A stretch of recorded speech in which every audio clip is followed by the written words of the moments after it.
کہ جو اکیلا نہیں بلکہ مصطفیٰ کے پیچھے نمازیں پڑھتا رہا. سبحان اللہ. اور پھر ایک اور بھی مسئلے کی بات سمجھاتا چلوں کہ امام صاحب کھڑا ہو، اس کے پیچھے مقتدی ہو، مقتدی کی کوئی غلطی ہو جائے تو اس پہ سجدہ سہو نہیں ہوتا. کیوں نہیں ہوتا؟ کیونکہ امام اس کی نماز کا ضامن ہے. اب مجھے بتاؤ 15 صدیاں بعد آپ پڑھیں نماز، میرے پیچھے ہو، قاری صاحب کے پیچھے ہو، کسی حاجی صاحب کے پیچھے ہو، آپ سے کوئی بھی غلطی ہو، امام اس نماز کا ضامن ہے. ارے جس صدیق نے، جن صحابہ نے میرے مصطفیٰ کے پیچھے نمازیں پڑھی ہو، جن کی نمازوں کا دامن آمنہ کا لال ہو، اس صدیق کا مقام کیا ہو؟ یار آپ سمجھے بھی نہیں ہے. اب لوگ نمازیں پڑھے، روزے رکھے اور کہیں کہ ہم صحابہ جیسے. کون صحابہ جیسا ہو سکتا ہے؟ بلکہ سرکار کا فرمان بھی بڑا قابل توجہ ہے.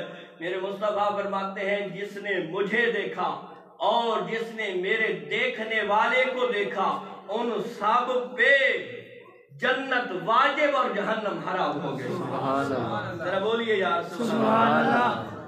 میرے مصطفیٰ کیا فرماتے ہیں؟ جس نے مجھے دیکھا ایمان کی حالت میں، یا میرے دیکھنے والے کو دیکھا یعنی صحابی کو دیکھا. ارے اسلام کے ساتھ جن کو دیکھنا جنت واجب کر دیتا ہے، ان صحابہ کا مقام کیا ہوگا؟ اور پھر ان صحابہ کا امام ہے سیدنا صدیق اکبر. اب سیدنا صدیق اکبر کے مقام کو کوئی پہنچ سکتا ہے؟ آج 15 صدیاں بعد کوئی ان کے اسلام کا انکار کرے، کوئی ان کے ایمان کا انکار کرے، کوئی ان کی صحابیت کا انکار کرے، کوئی ان کی خلافت کا انکار کرے، وہ مومن، ذرا بولیے وہ مومن نہیں ہو سکتا.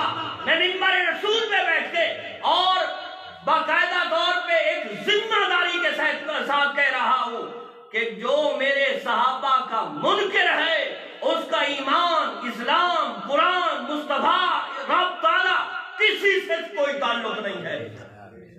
وہ جتنیاں نمازیں پڑھنا چاہے پڑھتا رہے، اس کا کوئی اسلام کے ساتھ تعلق ہی نہیں ہے.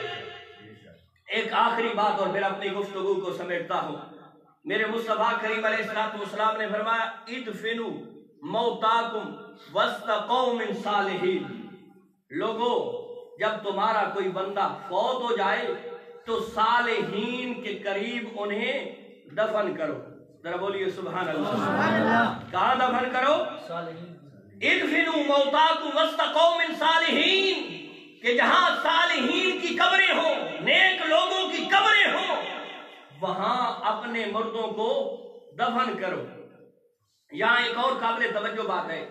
حضور مجدد دین و ملت الشاہ امام احمد رضا خان فاضل بریلوی رحمت اللہ علیہ کی طرف منسوب ملفوظات اعلیٰ حضرت کے اندر ایک واقعہ نقل کیا گیا ہے کہ ایک صاحب کی قبر خراب ہوگی، بیٹھ گئی، تو لوگوں نے اس کی قبر کو کھود کے اس کے جسم کو جب نکالا تو عجیب سی صورتحال ہے.